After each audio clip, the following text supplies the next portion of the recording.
ਪ੍ਰਸਾਦਿ।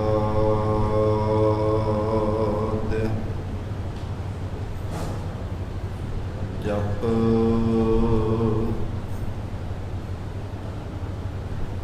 ਆਦਿ ਸਚ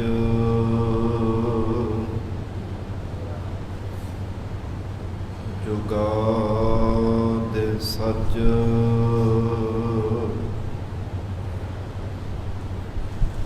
ਹੈ ਵੀ ਸਚ।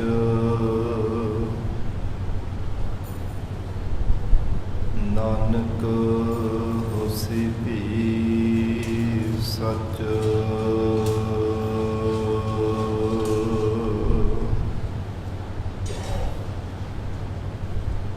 ਤੂੰ ਮੇਰੋ ਮੇਰ ਪਰਬਤ ਸੁਆਮੀ।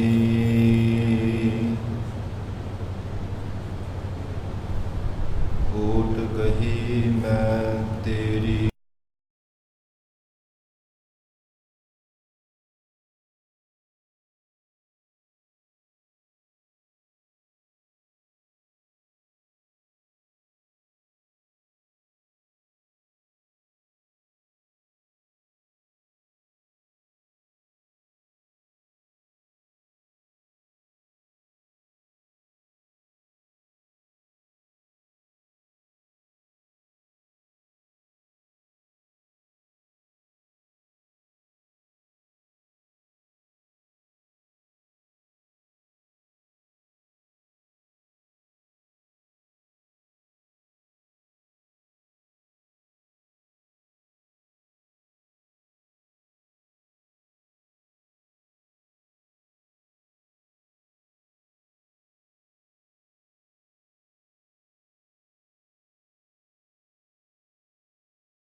ਜੋ ਪ੍ਰਭ ਕੀ ਅਤ ਪਿਆਰੀ।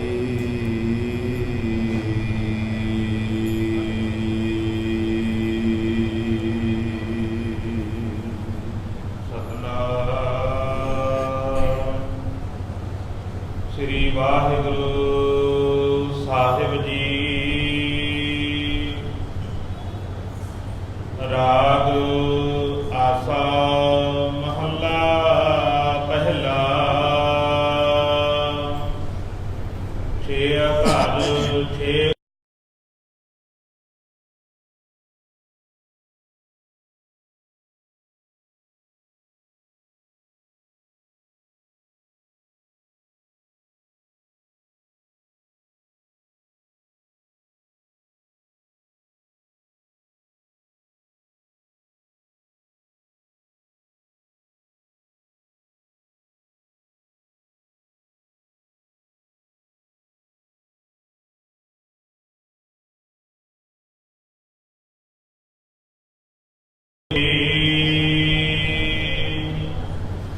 ਸੋ ਪਰ ਰਾਖ ਵਡਾਈ ਸੋਈ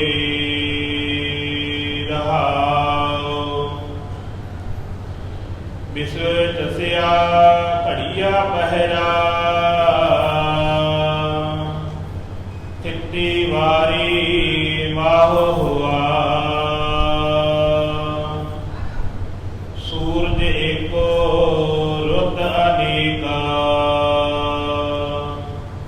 ਨਾਨਕ ਕਾਰਤਿਕੀ ਕੀਤੀ।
ਵਾਹਿਦ ਹੈ।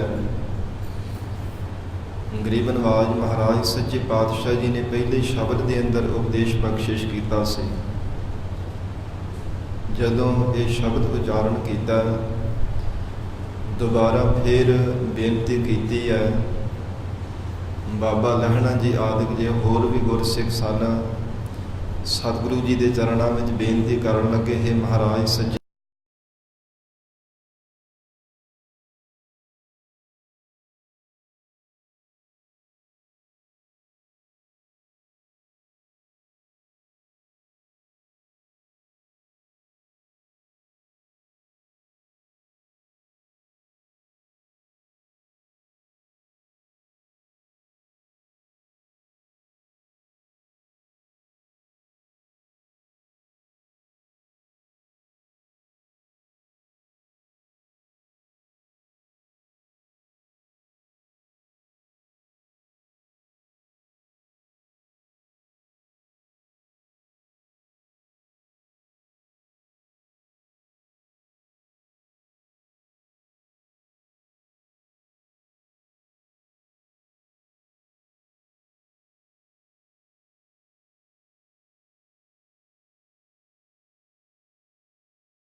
ਜਗਤ ਗੁਰੂ ਧੰਨ ਸ੍ਰੀ ਗੁਰੂ ਨਾਨਕ ਦੇਵ ਸਾਹਿਬ ਮਹਾਰਾਜ ਸੱਚੇ ਪਾਤਸ਼ਾਹ ਉਪਦੇਸ਼ ਬਖਸ਼ਿਸ਼ ਕਰ ਰਹੇ ਹਨ।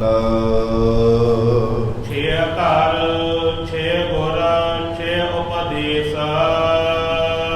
ਮਹਾਰਾਜ ਸੱਚੇ ਪਾਤਸ਼ਾਹ ਧੰਨ ਸਤਿਗੁਰੂ ਸ੍ਰੀ ਗੁਰੂ ਨਾਨਕ ਦੇਵ ਸਾਹਿਬ ਮਹਾਰਾਜ ਜੀ ਨੂੰ ਜਿਵੇਂ ਸਿੱਖਾਂ ਨੇ ਬੇਨਤੀ ਕੀਤੀ ਸੀ, ਮਹਾਰਾਜ ਕਿਸ ਘਰ ਵਿੱਚ ਕਿਵੇਂ ਮਹਾਰਾਜ ਪਰਮੇਸ਼ਰ